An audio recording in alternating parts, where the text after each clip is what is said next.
career high 23 points, and I know you're going to say that it's all about the team result, but how frustrating is it to, have that individual honor while dropping a game? I mean, it doesn't really matter that I scored a career high. We got to play better to even get a win.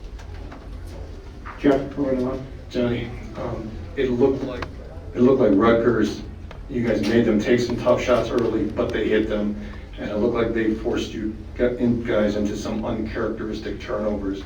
Would you agree with that assessment that those were two keys in the game tonight? Their shot making and you guys making some untimely mistakes? Yeah, the game plan they had coming in was, it was effective and it worked. But, we just got to come out next game and not worry about this next one and worry about the next game. Jim, over on the right. Tyler, you guys have been so good at closing out games and winning close games. Would you call what happened down the stretch uncharacteristic, and can you explain just how it went so wrong so quickly? Yeah, we had a couple turnovers down the stretch that really we were able to get them some points where when we had the ball and we should have been able to score when passed. So we got to take better care of the ball down the stretch and take advantage of our opportunities. Jeff. Steven, their big guy is not a shooter per se, number 11, but he did hurt you guys inside. Is that a byproduct of what their guards, when they penetrate or him on the glass, what he was able to do today? I don't necessarily think so. That's on us as the bigs to stop the big. It's a one-on-one matchup in the post, so I think that's just mainly on us as the bigs, not letting them get easy catches and or getting as deep. And he finished a few good hooks, so props to him. Abby. Johnny, each of your losses this season, except for the Michigan State one, you guys had one guy who was scoring substantially more points than the other. Is that telling that you guys really need offensive contributions from everyone to pull out a win against challenging teams? Yeah, and also, we had some costly mistakes in the second half towards the end of the game, and I feel like that's what really, lost us the game. Brad's in a bit of a shooting slump right now, but, we're going to need him to get out of that real quick.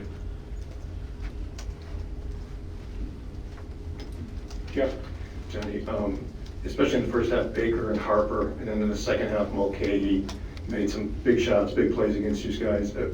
How tough are those guys to stop once they get going?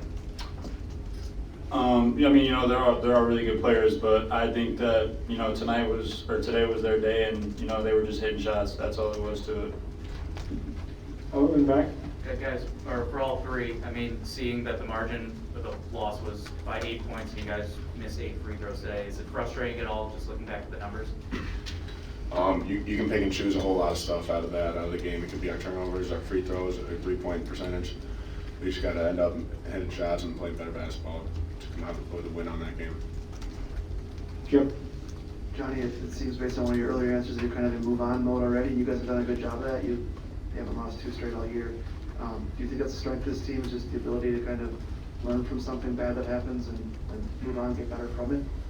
Yeah, there's no reason to dwell on our loss. There's nothing we can do to go back and change it, but we still got to see them in New Jersey. Abby. Steven, you said to me the other day that you guys can't rely on just Davison, and even Tyler to win the Big Ten. Is that what happened today? Were you guys just wanting that boost from one of them and it just wasn't there?